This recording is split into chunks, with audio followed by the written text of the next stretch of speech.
gadget, and I have with me here the LG Nitro HD. It's basically a repackaged and rebranded Optimus LTE for us stateside, and it's headed to AT&T, where it'll join the HTC Vivid and Samsung Galaxy S2 Skyrocket as one of 3 phones you can opt in for to take advantage of that carrier's newly launched 700 MHz network. The phone, as we note quite often in the hardware review, is pretty unremarkable in terms of design. This isn't something you're going to get any comments on. No one's going to stop you in the street and say, wow, what is that? And it basically borrows a bit from the design of the Galaxy S2 series, where you can see here on the back is a nice sort of diagonally grooved plastic, which not only makes the phone extremely light, comes in at 4.5 ounces, which is actually 0.1 ounces lighter than the Skyrocket, but also keeps the phone solidly in your hand. Since it's so light, it could easily go flying out. Down here at the bottom, you'll notice that, can we see it there? LG's done away with the 4 typical Android capacitive buttons in favor of 3, and they've done that by combining menu and search into one soft key. It's easy to access. All you have to do is long press, and that brings up the search functionality. Over here on the left side is the volume rocker. You can see it has a gentle divot in the middle, and it sticks out just enough so that you can feel it, but it also is pretty resistant, so you'll actually have to press with considerable force to trigger it. Up here at the top, we have the power button, and then next to it is the micro USB port, which is covered by this plastic door. It swings open. Let's get it to go, which is pretty flimsy, so we'd caution you to be pretty careful when you have this plugged into your computer and moving it about. It'd be pretty easy to knock that off. And then next to it over here is the 3.5mm headphone jack and a secondary mic for noise reduction. Over here on the right side, you'll see that there is nothing, no ports, no buttons, no shortcuts to break it up. And then down at the bottom is a little notch, and hidden inside this notch is the main mic, but this notch also is how you access the internals of the phone. You just simply stick your finger in, pop it open, and you'll get to the internals, which we'll show you actually right now. So I'm going to go ahead, take off the back here. Alright. And as you can see, there is a 1,830 milliamp hour battery, which you would imagine would be enough to get you through a full day, but actually what we found is battery life on the Nitro HD is absolutely abysmal. You won't get more than 7 hours use out of it, and that's light to moderate use out of the handset. Over here is a 16 gigabyte micro SD card, which complements the 4 gigabytes of internal storage. And then there you can see is the 8 megapixel camera capable of 1080p, full 1080p video capture. And then next to it is the SIM card. So there is no NFC on here. You won't know there's no NFC embedded in the back casing.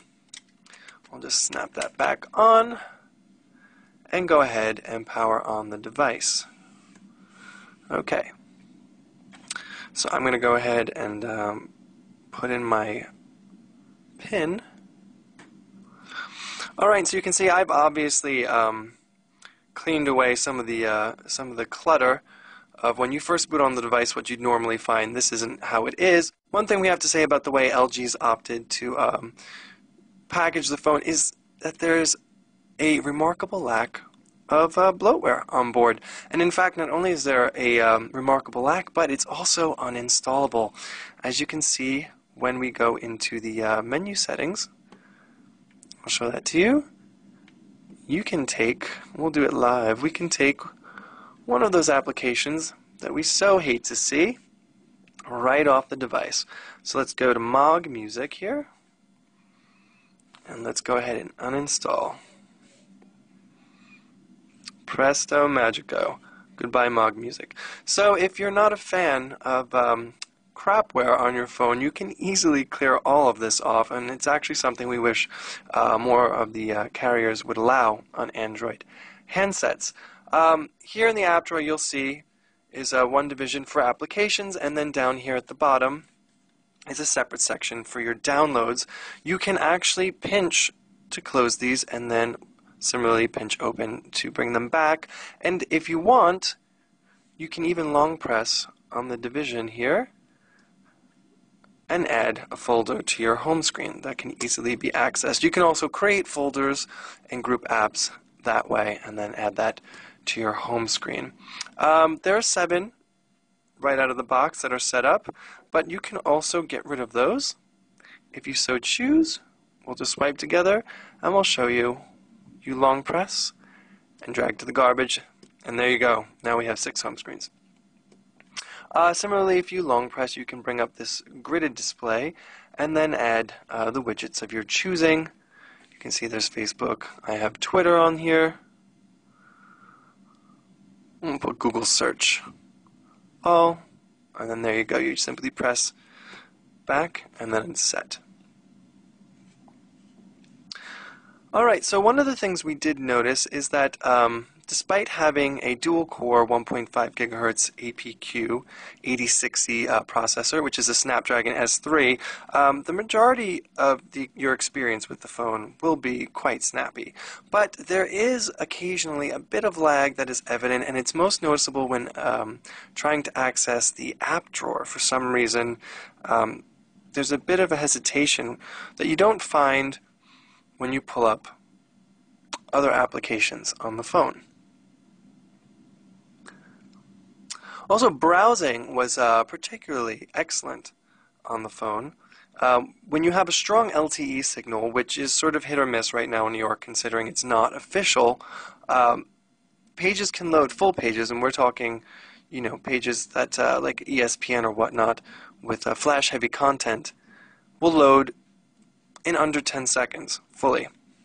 So we're going to go ahead and see if we can give you an example of that. Loading Engadget, and we'll go to the full desktop.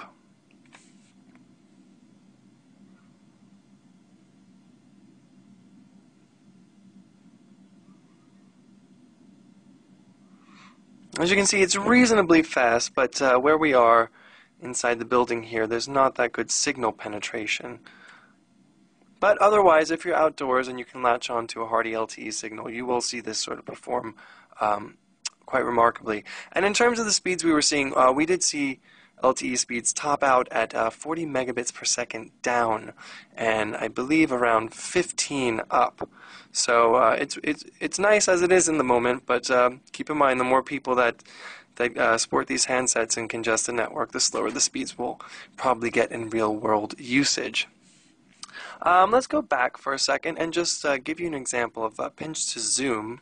And one of the things we noticed is the screen, so you can see it stays pretty consistent and fluid when you scale in and out, but there is sort of a little bit of a jag.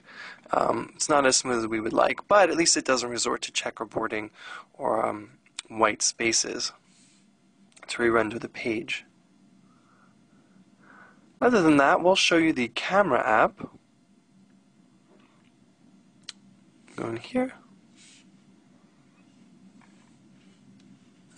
Alright, so this is LG's camera software that comes on here, and you know, down here is the settings button where you can go ahead and sort through different scene modes. We have this set to the full 8 megapixel resolution, and then the scene modes on here are not as robust as what you can see come pre-installed on HTC's latest smartphones, but you do have 6 options here, though curiously there is no option for macro.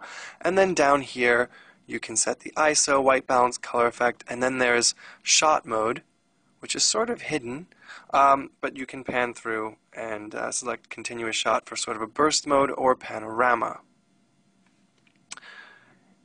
And as we said before, the camera is also capable of full 1080p, and it was quite remarkable in real-world testing. You can see here's the settings. You can, you know, scale it down as you need to.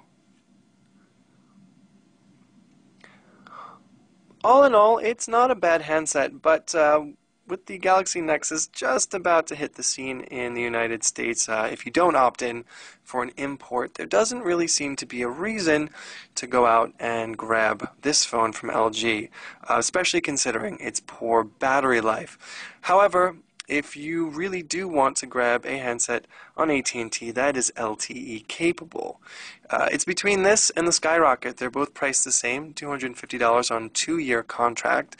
So even though it's a pretty even fight, and the LG Nitro HD did win out just slightly in our benchmark testing, you're more than likely going to want to pick up the Skyrocket simply because of the battery life for that handset. However, if you do decide to grab the Nitro HD, it's not a terrible choice, but you'll probably want to get a beefier battery, or at least pack a spare. So that's about it. The LG Nitro HD. This is Joseph with